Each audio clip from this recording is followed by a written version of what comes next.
Thank you so much, Curtis, for the wonderful introduction. Thank you to our panelists for an inspiring conversation. I'm inspired by the clarity and the passion and the urgency of our panelists. Can we have a round of applause for that panel?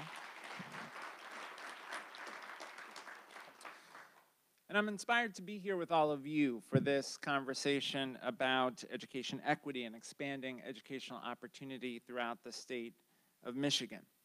I'm here today with a simple message, and that is that when it comes to education in Michigan, it is time to rise.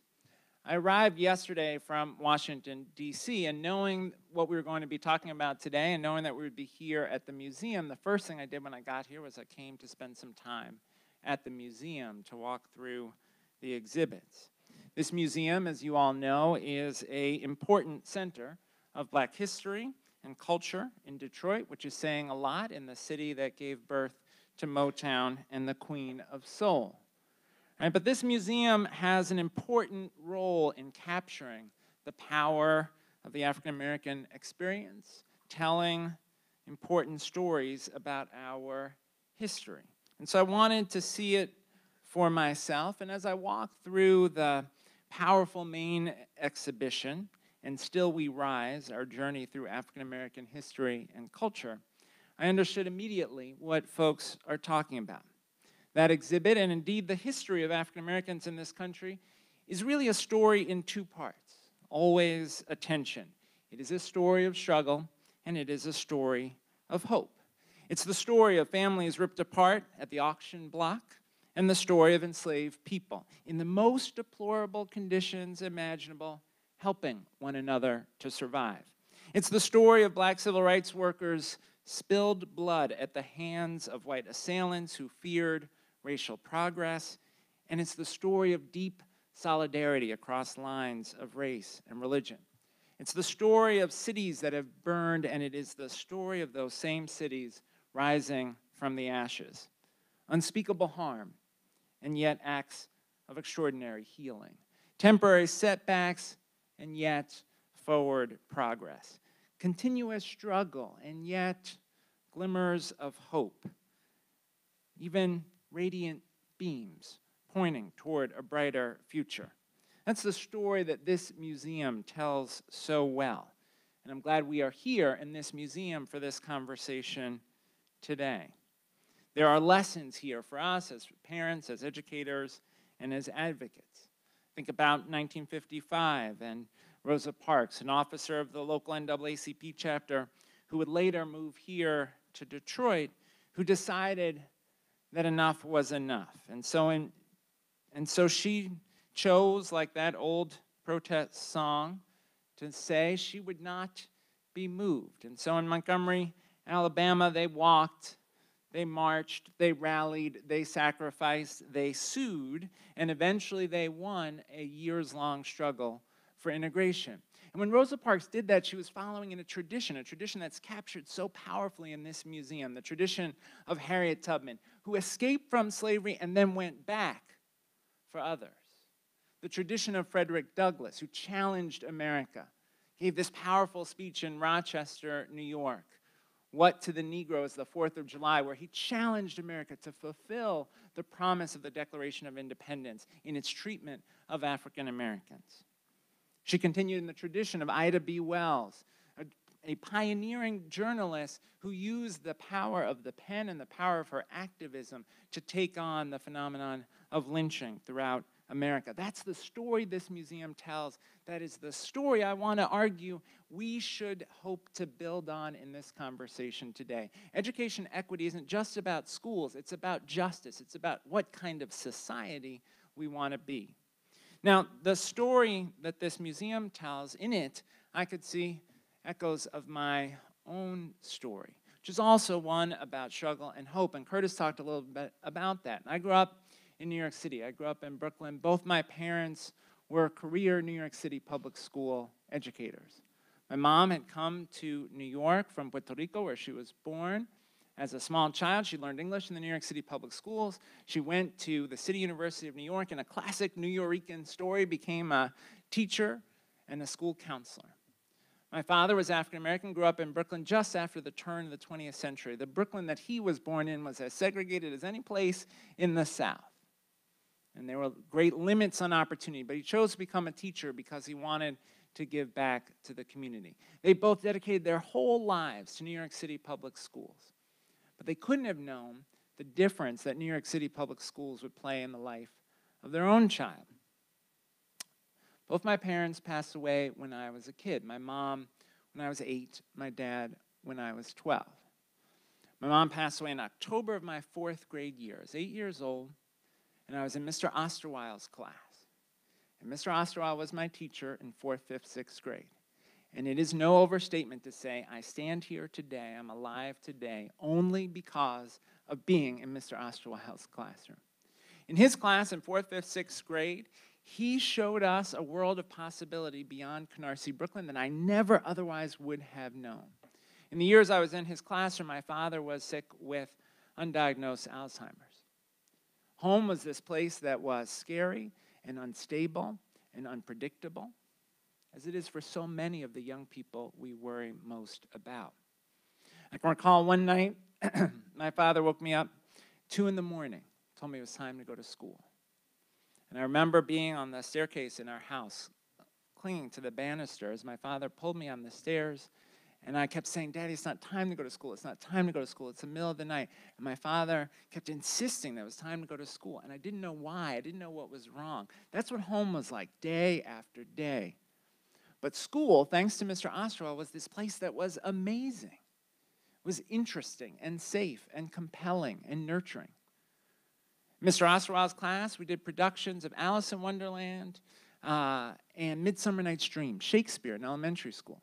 In Alice in Wonderland, I was the rose with big red felt petals sticking out of my head.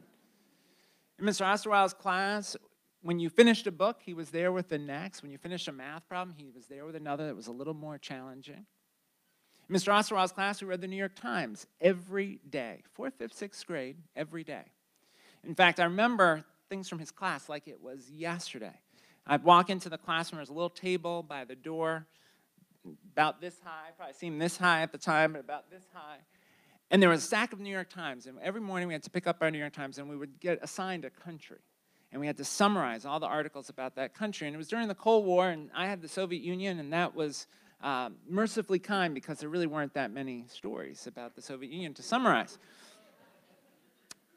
But then one day, the leader of the Soviet Union died. And you know the Soviet Union, it's Russia now. They come up in the newspaper every now and again. The leader of the Soviet Union died, and I came into class, and there was one of those New York Times banner headlines that said the leader of the Soviet Union had died, and I knew I had to summarize every one of those articles on the front page. And then you know how the New York Times says, turn to page, A8, and I turned to page A8, and opened it up, and every article across both sides was about the Soviet Union. I had to summarize every one of those articles. But every academic success I've had in life, I trace back to experiences like that in Mr. Ostrow's class. Right? The things I learned about reading, about current events, about geography, about science, the things I learned in his classroom made everything else possible. But more important than that was the relationship that we had. That Mr. Ostrow created this space where I felt safe and supported, where I could be a kid at school when I couldn't be a kid at home. That is what so many of our young people need. They need school to be that difference that will save their lives. That's what Mr. Ostrow was for me. And I'm proud to say that I still am in touch with Mr. Ostrow. I just, a few weeks ago, went to the Brooklyn Museum with Mr. Ostrow and my kids, and watching him talk about the museum with my kids, just the way he used to with us when we would go to the Museum of Natural History or the Brooklyn Museum or the ballet. It's just such a satisfying experience for which I am so grateful, because there is no way I could ever convey to him the difference that he made in my life. And I was blessed to have a series of teachers in New York City public schools who saved my life in that same way. That, to me, when we had this conversation on the panel about what is education equity, that's education equity. Schools that save lives, schools that make the difference for young people who are at risk. Now, after my father passed away, I moved around between family members and schools, but it was always teachers who gave me a sense of hope and purpose. But I don't want to make the narrative sound too tidy. When I was a teenager, like many young people who've experienced trauma, I was an angry teenager. I was angry at adults, I was angry at my parents, I was angry at the world, just angry. And I got in trouble, a lot of trouble. In fact, I'm the first United States Secretary of Education to have been kicked out of high school. But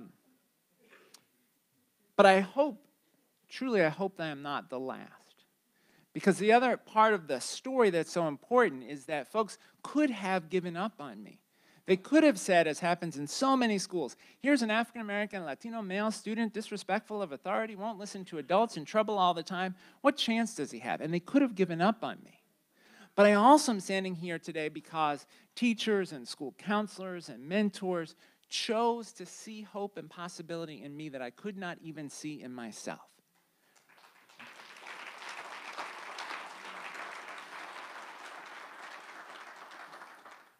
And so I want to challenge us today to think about this question of struggle and hope, to think about how is it that we can take the struggle that is the state of education in Michigan today and turn it into a hope for a better future.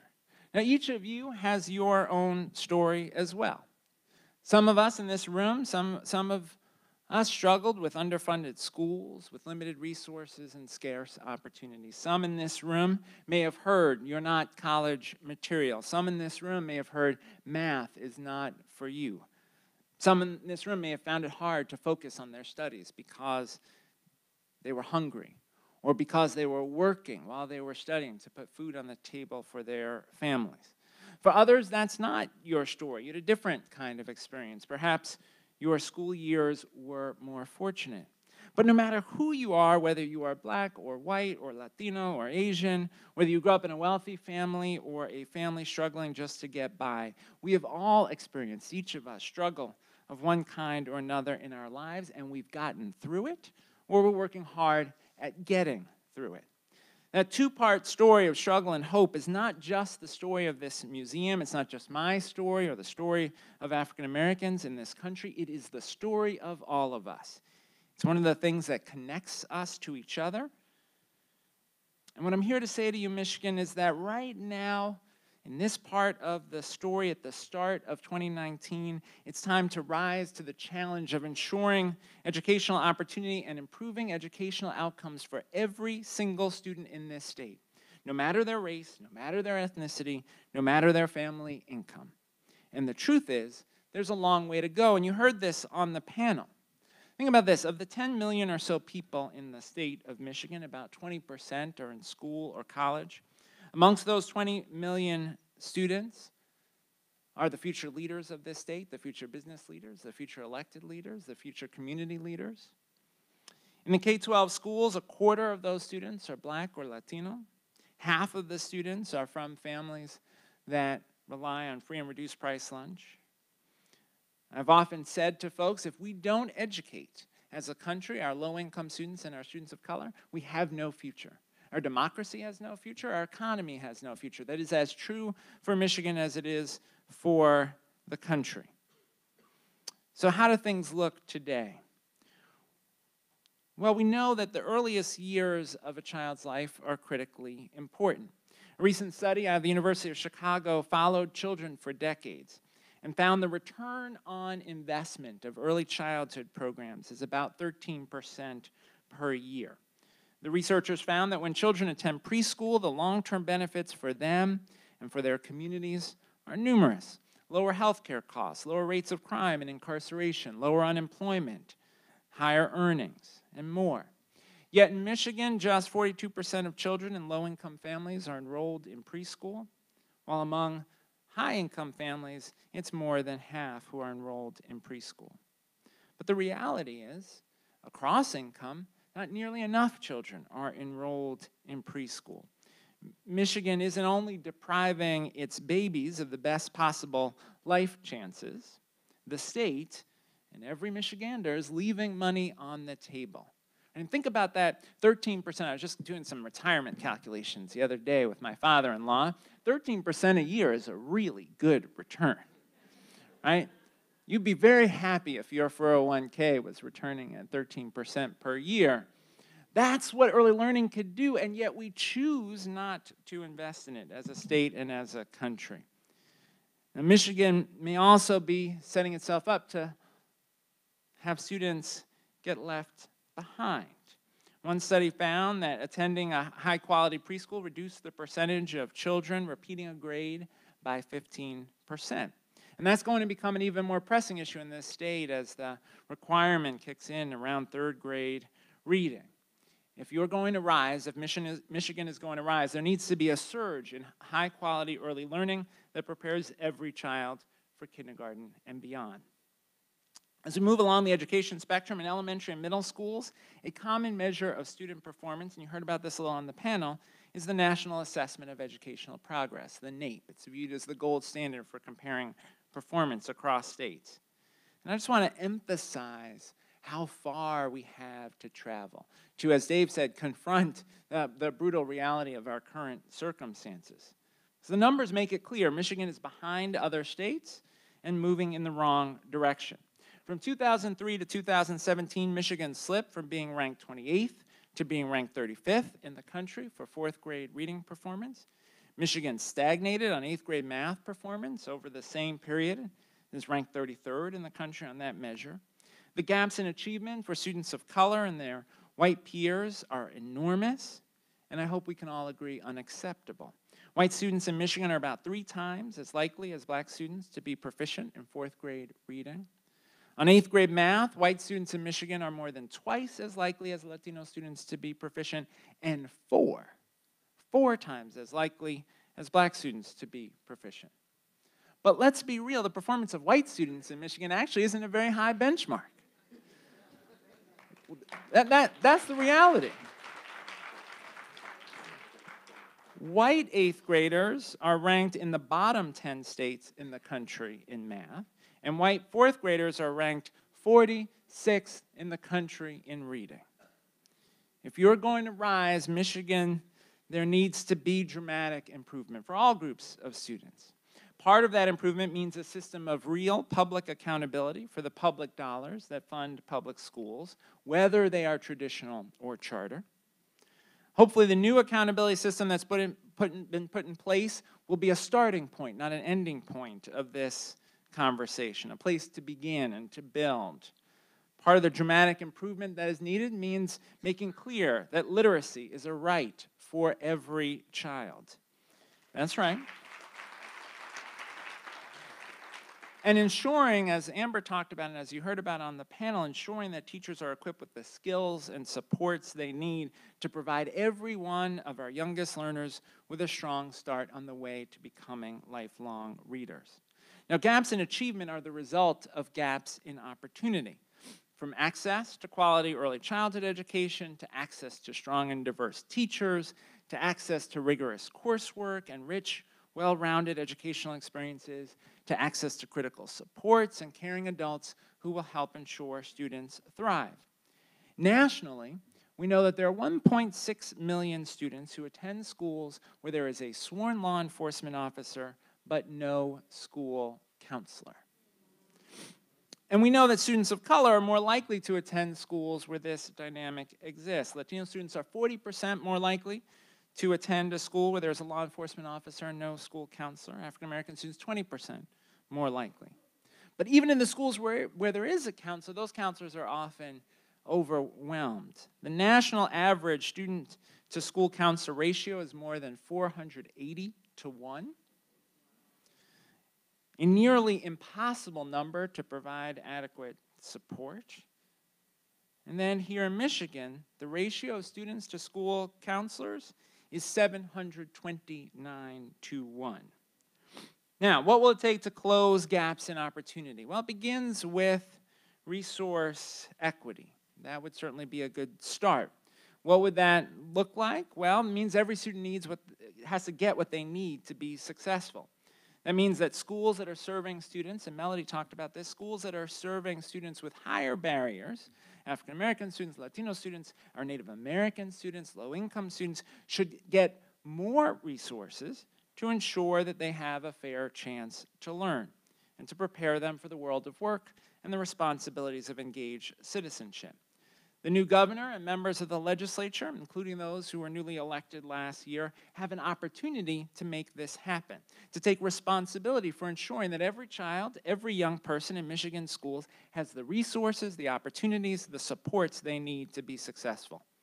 Funding equity is something that everyone in this room can commit today to push our elected leaders to make a top priority. But for now, as a result of today's opportunity and achievement gaps at the elementary and secondary level, it's important that we acknowledge that Michigan also doesn't fare very well at the college level. Michigan is one of only 7 states in the nation without a statewide goal to increase the share of the population with a college degree. In the US, 45% of white adults and 30% of black adults hold an associate's degree or higher.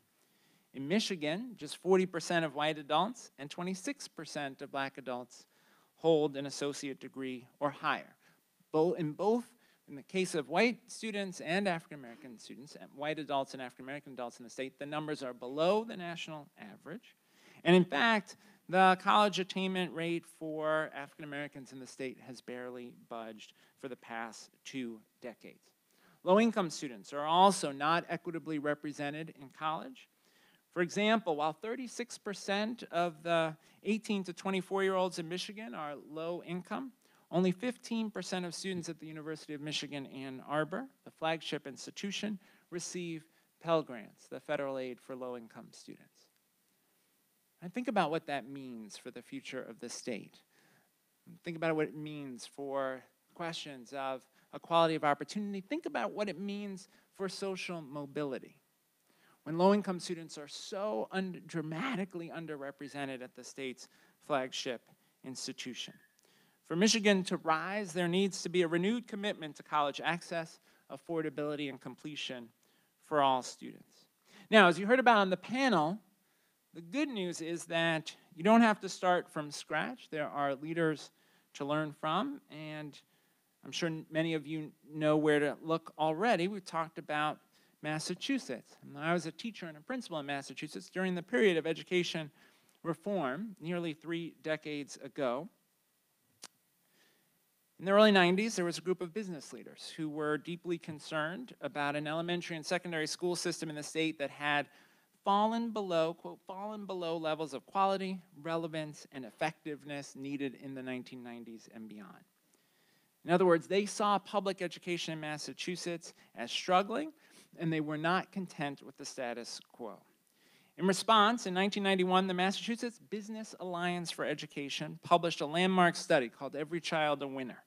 It was a proposal for what the Business Alliance for Education considered a grand bargain: high standards and expectations, strict accountability for results, and significant and equitable funding for schools. They teamed up with educators and policymakers, and they chose to rise together.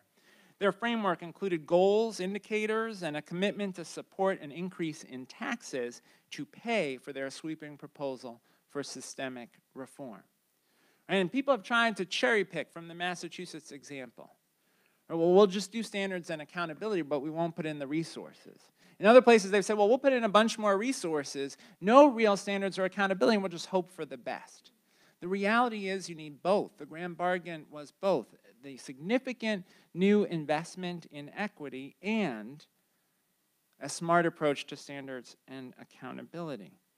Now, they passed in 1993 the Massachusetts Education Reform Act. And today, as you heard about on the panel, Massachusetts routinely appears as the top-ranked state for education in the United States and is competitive with even our strongest international competitors. Now, as I say that, it's worth acknowledging that Massachusetts isn't perfect, and leaders there would be the first to say they still have a long way to go, particularly when it comes to ensuring equity of opportunity for students of color and low-income students. In fact, we work at EdTrust with a coalition of civil rights and social justice organizations in Massachusetts that recently published a report in Massachusetts called Number One for Some, pointing out that even in Massachusetts there are still significant gaps. For example, in that report we found that Black and Latino 4th graders are just half as likely to be on grade level in reading as their white peers. That report put a spotlight on differences in opportunity to help explain those differences in outcome. In Massachusetts, while fewer than 1 in 10 white children 15 and under grow up in poverty, it's about 1 in 3 African American and Latino students. So there's work to do in Massachusetts to make sure that equity comes along with excellence. And so in Michigan, I would submit that as you plot your course forward, Massachusetts is both a success story and a cautionary tale. You have reason to be hopeful that you can rise into the top 5 education states in the country, but as you make that move, you need to be mindful to ensure that every single student is rising with you. Because when all students are provided with the resources and supports to rise to their potential, that, my friends, is educational justice. Now, I want you to know that at every step, the Education Trust Midwest will be right by your side as you push toward something that looks more like educational justice. Under Amber's leadership, we'll continue to speak truth to power about the importance of educational excellence and equity here in Michigan. And we'll continue to push for policies in this state that make it easier for parents, teachers, and school leaders to ensure that every child, every student has what they need to thrive in school and beyond. We're ready to rise with you. Now, back in Washington, where the passage of the Every Student Succeeds Act a few years ago set a path in K-12 education, there's a lot more chatter of late about higher education, including a potential effort to reauthorize the Higher Education Act, which Lyndon Johnson signed into law in 1965, the same year as the Elementary and Secondary Education Act, the same year as Charles Wright established this museum here in Detroit that would carry his name. As we start to have that conversation about the Higher Education Act reauthorization, I want to ask you, even as you carry on your backs the heavy work to make sure that Michigan gets to be one of those top 10 states, I want to ask you also to take on engaging in this national conversation about access to and success in higher education. Indeed, we know that the United States used to be first in the world in college completion. Today, we have fallen to 13th in the world. That has dire implications for the health and well-being of our economy and ultimately our democracy as well. And we've argued that what Congress needs to do is significantly increase the investment in Pell Grants to make it more possible for low-income students to access higher education. As Congress engages in that conversation, the state must as well. Right? And the cost of college we have to see not just as being about tuition. And some politicians around the country are trying to sell people on a quick fix to the challenges around college access and affordability by talking only about tuition. But the reality is the cost of college is about much more than that. It's about tuition, it's about books, it's about fees, it's about how you're going to eat and where you're going to live. We know recent studies have shown that potentially as many as 1/3 of community college students in the United States are food insecure. That is, they cannot say with confidence that they will have their next meal and where it will come from. We also know there's a significant percentage of community college students who are homeless. Think about the challenge that poses to pursuing one's education. Right? There's somebody in here who didn't have breakfast this morning. They're struggling to stay focused. Imagine if you are hungry, haven't eaten in days, what it's like to try to focus on your studies. So when we think about the cost of college, we have to think broadly about the supports that students need beyond just tuition. And we also, as we have this conversation about the future of higher education, we also, I think, have to tackle the challenge of our divisive current politics. And that's the second area where I want to ask for your help. In addition to adding to your burdens, engaging in fixing education policy in Michigan and fixing higher education, I want to add to the conversation today, fixing our broken political discourse. But indeed, cultivating an informed and engaged citizenry is a key role for education in a democratic society. And the only way we can elevate the national debate on a whole host of issues, from educational justice to immigration, to income inequality, to the availability of health care, to the protection of our planet, the only way we're going to elevate that conversation is if all of us demand a different politics from our leaders. Now, there's promising signs. The recent election showed, setting aside issues of partisanship, showed an energy around turnout, It produced here in Michigan and around the country a new crop of leaders that is significantly more racially diverse, that brings a diversity of experiences. I think about Johanna Hayes, who was, like Melody, was the 2017 Teacher of the Year for Connecticut. Johanna was. 2016 Teacher of the Year in Connecticut. She now is a member of the United States Congress. And that's right. So we need a more diverse set of perspectives in our politics, and we need the perspective of educators in our politics. Now, as this work continues, I want to ask you to draw inspiration and hope from the exhibits here in this museum, from the stories we've talked about today of folks, whether it's in Massachusetts or here in Michigan, fighting for justice. And I want to close with Aretha Franklin, with a daughter of Detroit, who passed away last year and was celebrated here at the Wright. Now, at that celebration, some people learned for the first time that her feminist and civil rights anthem, Respect, was actually a remake of an Otis Redding song from a couple of years earlier. On that same 1967 album, she performed another remake that most of you will know, and I think the lyrics are particularly relevant to the opportunity in this moment in front of us. Now, unlike my former boss, I'm not a singer, so I won't sing, but I'll just paraphrase. But Aretha Franklin, in covering one of Sam Cooke's most popular songs, sang, "There have been times that I thought that I wouldn't last for long, but somehow right now I believe that I'm able to carry on. I tell you that it's been a long, and oh, it's been an uphill journey all the way. But I know my change is going to come." Now, Michigan, it's time to rise. I know that if you work together, if you draw on the stories of hope in your midst, you can make change come for students in this state. And I promise that you can count on me, on the Education Trust Midwest team, to be a part of your journey toward educational justice and equity for every student. Change is going to come. Thank you so much.